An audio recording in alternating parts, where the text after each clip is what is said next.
Your time is up. That's my time up. Yeah, leave by the back entrance quickly.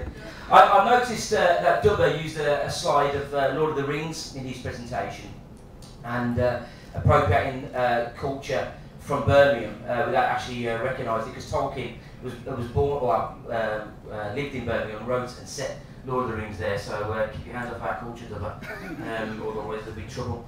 So the Birmingham Popular Music Archive is an online resource for where I come from, St Clair, Birmingham in the UK. And you can probably tell I haven't lost my accent. So if you can't understand me, because I have trouble understanding myself, just stick your hand up and I'll slow down a bit. So what or why is the Birmingham Popular Music Archive in existence? And very simply, it's to do with civic pride and my own personal pride. I'm extremely proud of my city, where I was born, where I brought up. I've been lucky to travel, but I always seem to return to Birmingham. It's where my family are. My kids will grow up there for a while. Hopefully they'll go and travel as well. But you know, it's where our family's from, and it has a really rich musical heritage and history, but it doesn't celebrate that history. And all I wanted to do really was to say, look, Birmingham, we're a city of 1 million people. We've had a great influence in terms of national and international music industry, but we don't celebrate this, and we should do. And I just really wanted to sort of, you know, put the bands up on a wall in a family tree. You know, the bands that we all know, like Black Sabbath and Napalm Death, ELO, UB40, Duran Duran. But I also wanted to recognise and celebrate the smaller bands such as Texas Midnight Runners, Fine Young Cannibals, Felt, and then the really small bands that no one knew apart from me and a couple of mates, such as Egyptian Fringe and Nigel the Spoon. And I wanted to, it's a great name, and you know, I wanted to celebrate because they meant something to me, as Dubbo mentioned in his intro. It was about me and about my politics, about my friendship, about my education. It's how my mum and dad met through a Bob Dylan concert in Birmingham. So all these sorts of things made sense and meaning to us, and I wanted us to sort of celebrate that and understand and appreciate it. And how that came about, in Birmingham we have a central library, which is one of the busiest libraries in the whole of Europe. It has 5,000 to 6,000 people a day.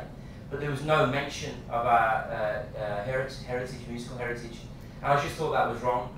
So all I've done, and it's very early days, is literally started a website called the Birmingham Popular Music Archive and started to list bands on there. Now what was apparent and what's happening is that people are responding to it really openly and quite aggressively, and by that I mean, you know, they're getting in touch and saying, well, actually, don't just think about the bands, think about the venues where bands play, think about the managers who have managed, think about the record labels who have come from the city, think about the art schools where band members met, think about all these other different relationships that music has. It's not always just about the end result of being a band, but it's actually about where and how people mix to meet and to make music, to inspire people. You know, I was inspired to pick up a guitar, not very well, but I was inspired to pick up a guitar after seeing the Cramps play at the Odeon. So all these sorts of things started to resonate with me, and as I say, the response that I've had from not just in Birmingham, I've had people from Serbia, Hong Kong, Australia, people usually in Birmingham that move, getting to saying, look, we understand this is really important, that we need to keep and understand our heritage, and we need to celebrate and recognise it. So it's really at the very early stages. It's something that people are, you know, glad to see. There's also another side, and that's around cultural tourism, which is not something that we tend to talk about. But if you think about Liverpool in England, or you think about Chicago in America, or New Orleans in America, with the jazz, Chicago with the blues, Liverpool with the Beatles and the music, that brings in, you know, millions of pounds worth of money and investment into the city through tourism. And I think for me, Birmingham, we should treat on this, because, you know, we can do little cultural trails, we can recognise important venues. There's a venue in a place called Erdington where it was the rock club in the world in the 60s and 70s, well, late 60s, early 70s, and people still travel from all over the world to go to this. It's now a furniture shop. you know, pretty down the hill furniture shop on a pretty shabby high street. But it was the name, the rock club. Everyone played there. The Who, Pink Floyd, Elton John, Grateful Dead, and so on and so on. So it's really important that we start to recognise and understand these things, and people then respond to it, and you start seeing this sense of, as I said at the very start, civic pride. And for me, it's really important that we have that. Now, as I say, it's very early days. It's only been going since January, really. So I'm learning, you know, lots and lots. But what's happening is that what I thought would be the end result is already, you know, vastly different. I'm about to start making 3 short films around some historical and archive footage that we have available. You know, we've had a punk band made a 3-hour film, which is a bit heavy going, to then release one song. But you know, you've got to get your head around that. So, but we're going to use that footage to put it down to make it, you know, available for other people to watch. And that's just 3 hours of one song. But you know, people want to write books. People want to do culture travel. We're doing maps of the city where we're plotting out where musicians came from, where venues were. And of course, over time, you lose all these sorts of things in the city. Record shops are a great example, not just in Birmingham, but I presume across the world, where there was a proliferation of record shops where people and musicians would meet. But they're closing down now, so we're losing these sorts of things. Venues that I used to go to when I was young are no longer there. And for me, it's really important that we preserve and recognise these sorts of things. Another video that we've just seen, and Claire mentioned about Handsworth, which is you know, a fairly interesting place to go, and not somewhere that you go lightly, to be honest. But that was informative in my young days. Just past that flyover was a club called the Monte Carlo. And when I was young, I used to go to Monte Carlo. Monte Carlo was full of Rastafarians smoking ganja and drinking Red Stripe with heavy reggae and heavy dub on the systems. And I met loads of friends there. I was exposed to a new type of music that I hadn't come across. You know, I was exposed to stronger ganja than I'd never come across.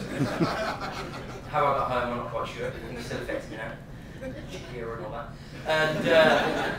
And you know, I've made friendships in former politics. So it actually impacts, music impacts not just on the musical, but on the social and the individual.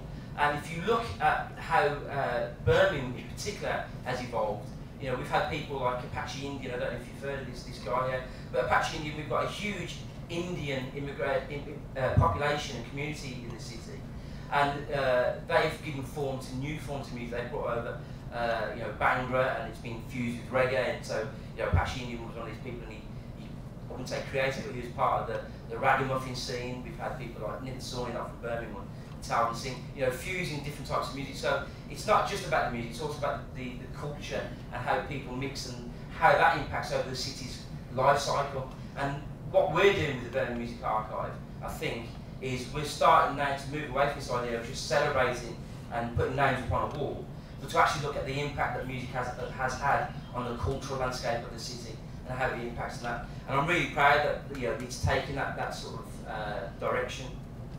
I think I probably said it all. My final sort of dream, I suppose, if you were to ask me what would it end up like looking, I'd love to have a dedicated space in our library where people can come and learn about my history and the history of my city through music. That it would inspire the next generations of musicians. It inspire my children, you know, to go and listen to music and pick up, you know, guitars or sing or whatever they want to do. I'd like to have a dedicated space, an educational space, where, you know, you don't just see some of the artifacts, but you can actually use technologies to remix music, to put yourself on stage with Duran Duran at Live Aid, whatever you want to do. So, you know, to attract people not only from the city, but from wider afield, to come and share what I think is a really fantastic and really rich and mature musical heritage of Birmingham.